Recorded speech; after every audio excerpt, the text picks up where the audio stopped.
Good morning and welcome to the Core Connection. I'm Mira Rubin here with you on Enlightened World Network. And today's topic is responsiveness and responsiveness rather than reactivity. And we get to look at what it takes to allow ourselves to be present in a given circumstance and thereby access our resourcefulness.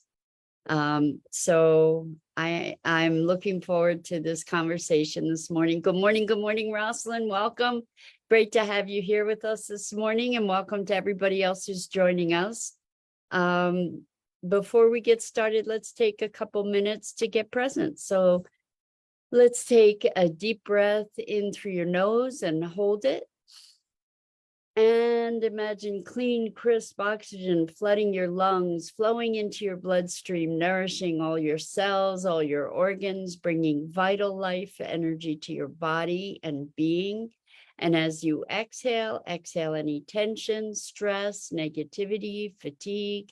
And now let's take another deep breath in through your nose and hold it. And this time, imagine brilliant, bright light lighting you up from the inside out, illuminating, electrifying, and energizing all cells, all your molecules, your electrons, creating a brilliant beam of light and energy from your heart out into the world. And as you exhale any remaining tension, stress, negativity, fatigue. And now let's press our palms together. Vigorously rub your hands together to feel the friction, the pressure, the temperature, the motion, and the tickling and tingling when you stop. And allow all those sensations to bring you present right here, right now, into this remarkable physical form that enables you to experience life. Welcome, welcome, welcome. So I had a bit of an adventure this morning. The setup for this live broadcast goes through an application called Restream.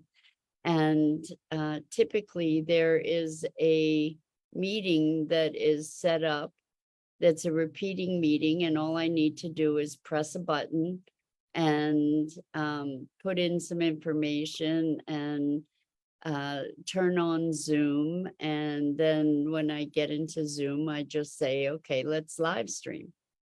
Well, this morning, the button that was that's normally there to start the meeting from Restream was gone. And I don't actually have practice setting up the streaming. And so, and I also didn't have much time, as it was, I ran over just a tiny bit to be here late, but I was able to figure it out. And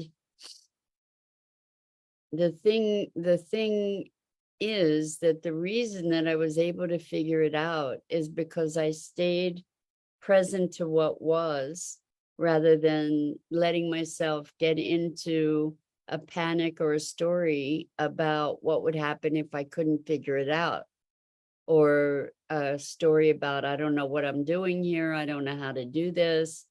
All I did was look at it, like to be present right there.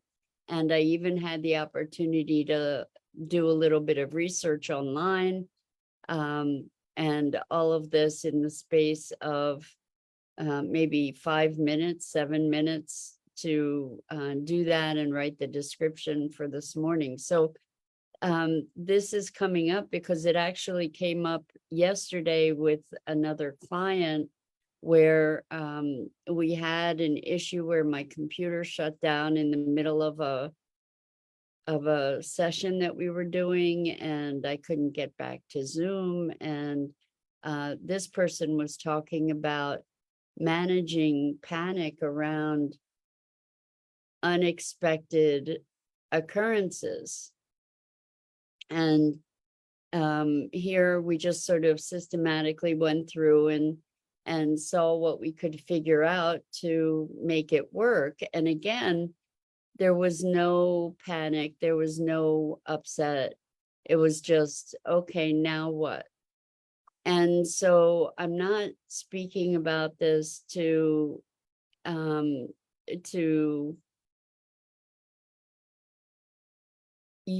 elevate myself in any way, like, oh, well, I didn't, not like that. It's more like, what is it that allowed me not to panic? And how is it that we create panic? What allowed me to be responsive rather than reactive? And I'm looking at that because I think that that's a really valuable thing for us to be able to access is, excuse me, this resourcefulness, this responsiveness, and where that comes from is a place of presence. So what it means is not indulging in the conversation, the internal conversation of, oh my God, what's going to happen if I can't do this, or I don't know how, or you know, what kind of crises are going to occur if I don't figure this out? Because all of that stuff pulls us out of the present, pulls us out of being able to be responsive to the circumstances or the situation that we're in. And so cultivating this place of presence is key to our ability to respond rather than react, you know, to be in the moment, because when we are in the moment, we're actually present to, we have an awareness of what is presenting itself to us, and we're in a much more resourceful state, right? Than if we're indulging in these stories about about what if, or oh my God, what's going to happen if? Because when we're in that state, when we're in the state of panic, when we're in the state of reactivity, activation, panic, anxiety, we're less able to see what's there and to see the opportunities that are there, to see the information that's there, and to respond accordingly, you know, to interact accordingly. So the question is, how do we access that space? How do we be in that space of presence? Because that is the key. That is the key actually to living. That is the key to dancing with life, right? If you've ever danced with somebody, well, as a woman, I've danced with people that know how to lead, right? And so there's a responsiveness to that lead, to that direction. It's kind of like, oh, this is one of my new favorite expressions, like a feather on a stream, or the feather finds the current. And if we're resisting, if we're projecting into the future, we're not able to be present, just by definition, to what the current circumstance requires. And so, again, coming back around, how do we get there? How do we be in that space? a lot of us have a tendency to go off into what if, what if, what if. And what we get to do is to breathe. Breathing is such an incredibly powerful centering technique, or resource, skill, whatever, is just breathing into present, coming back, calming yourself. Here I am, now what? The anxiety comes from the underlying dialogue or monologue about, I don't know how to do this. What if I can't? What are people going to think? What are people going to say? What are the consequences? Oh my gosh, oh my gosh, oh my gosh. You know, what is it? What have you found in your life that you have been able to practice that allows you to moderate that kind of reactivity? So we're talking about being able to respond rather than react, and or interact rather than react even.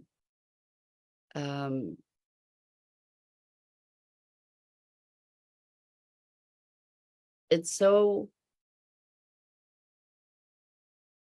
much the case that everything comes back to presence, doesn't it? That the more present we can be, the more we're actually living our life in the moment, living the life that's here rather than living out of the past or living into the future, where we can be in this moment and all of its opportunities. And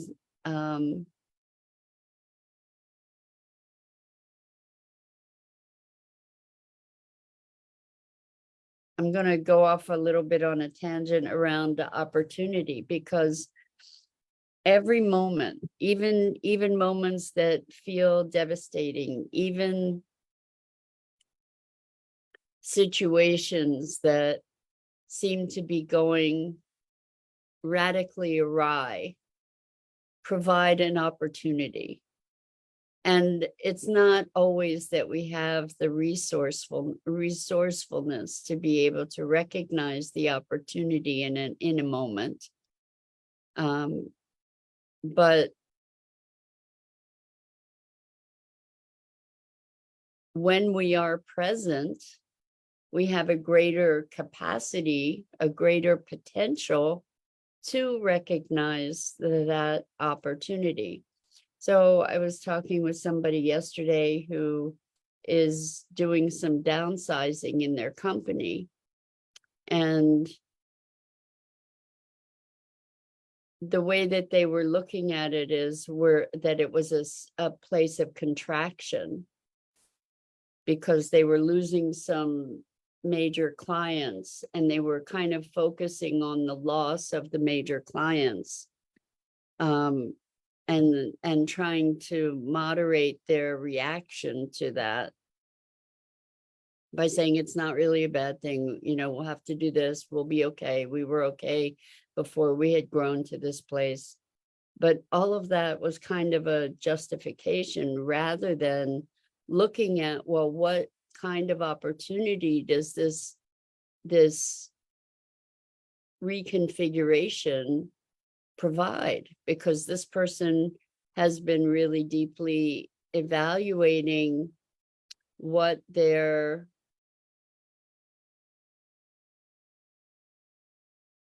desires are for their life, how they're wanting to change their life and simplify their life. And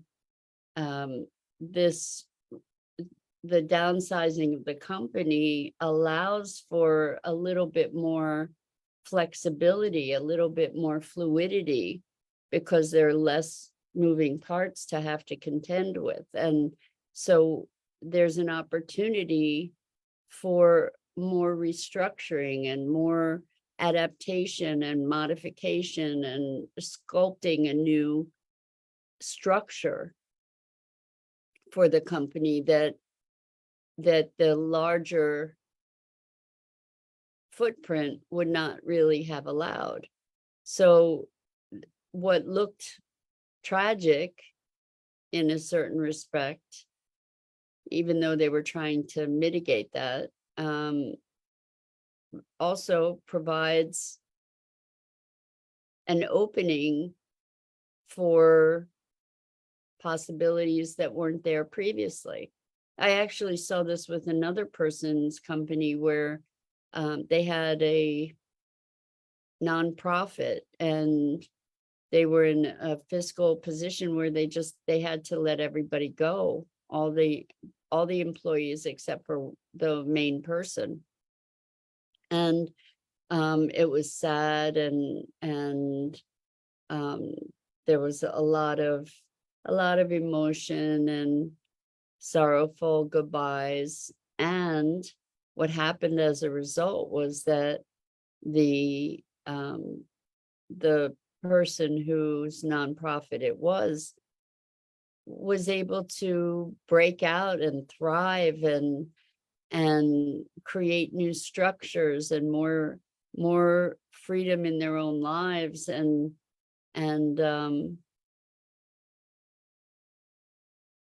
it actually helped the nonprofit too, because it wasn't as chunky an organization. It could adapt more readily and take advantage of all kinds of opportunities that hadn't been there before.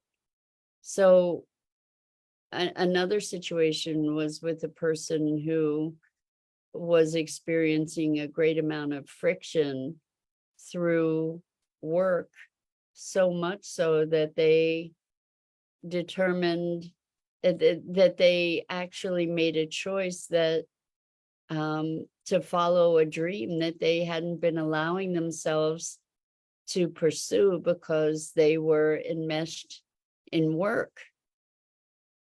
And the work situation became untenable. It had to be so extreme that they really felt like they had no choice but to leave, and they are pursuing their dream for their life. So when we talk about responsiveness, we have the advantage of a broader perspective. We can see the possibilities more readily because, in fact, we're in that moment of presence. Oh, wow. So Rosalind says, my Facebook is not streaming live very well, so trying to watch on YouTube.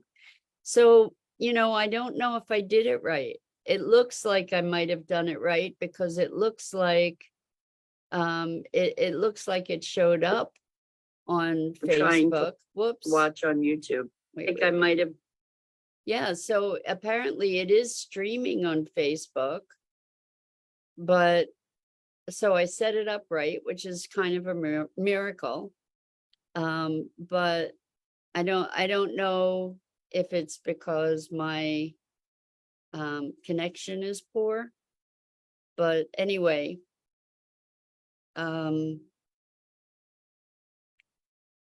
there's a resourcefulness. Hello, Ronilo. I hope I pronounced your name right. Welcome, welcome. It's great to have you joining us this morning. We're talking today about responsiveness and being able to find a place of presence so that we are able to respond to the demands of the moment rather than react. To be able to bring the full attention of our being into that moment so that we can be present to the opportunities that are available to us. And so one way that we've talked about accessing this place of presence and thereby an ability to be responsive is through breathing, to also not indulge in the conversations about what if, to just be in this moment. And if we're going to do what if, instead of what if I can't, maybe we could indulge ourselves to entertain what if I can? What if I have what I need to deal with this situation? And what if I can just do one step at a time and figure it out? What if, this is the best what if life is happening for me and through me rather than to me? What if I'm not a victim? What if life is happening for me? What if this is an opportunity? Those are what ifs that support us in our greater expression, rather than what if the sky is falling? You know, what if the negative kinds of things that we often entertain. So by moderating our internal dialogue, by presencing ourselves, oftentimes it's a matter of slowing down. So we often feel like, oh my gosh, there's no time, I'd have no time. And so we get into a panic and we race around like crazy people, and that panic makes us less effective. And in fact, in those moments, we're better served by actually just slowing down, allowing ourselves to take a breath, even if it seems like I don't have time to do this. Take a breath, slow down, be present. That will allow you to see what the next step ought to be.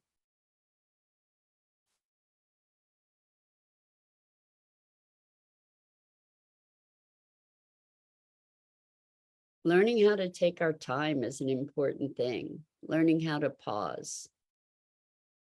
Because we can get so absorbed in this mad rush to production. We forget to breathe. Our heart starts racing. We're telling ourselves all these awful things. We're saying we don't have time, rather than slowing down and expanding time. We actually do have the ability to expand time.